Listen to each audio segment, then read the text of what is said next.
ఈ రోజు ఇంట్లో చాలా పని ఎక్కువ ఉందమ్మా, కొంచెం సాయం చేద్దురా. ఏంటా మడత పెట్టడం? సరిగ్గా మడత పెట్టడం కూడా రాదు. అమ్మా నన్ను మడత పెట్టమన్నావు కదా, నేను చేస్తాను కదా. నువ్వు చేస్తే మళ్ళీ నాకు డబుల్ పనే. ఏంటే ఆ సగం సగం తొడ్డం? ఇలా నీట్ గా ఒళ్ళొంచి తొడాలి. సరే తుడుస్తా. నువ్వు ఏం అవసరం లేదు, వెళ్ళి కాయగూరలు కట్ చేయి.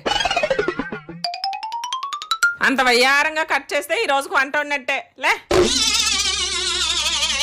ఆర్తి, కొంచెం గిన్నెలు కడిగేయమ్మా. ఎందుకమ్మా మళ్ళీ మధ్యలో దూరం నువ్వే చేసుకుంటావు, నేను చేయను.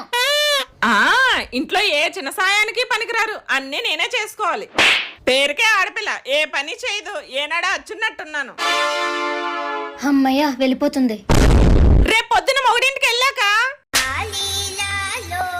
అమ్మను మించి దైవం ఉన్నదా?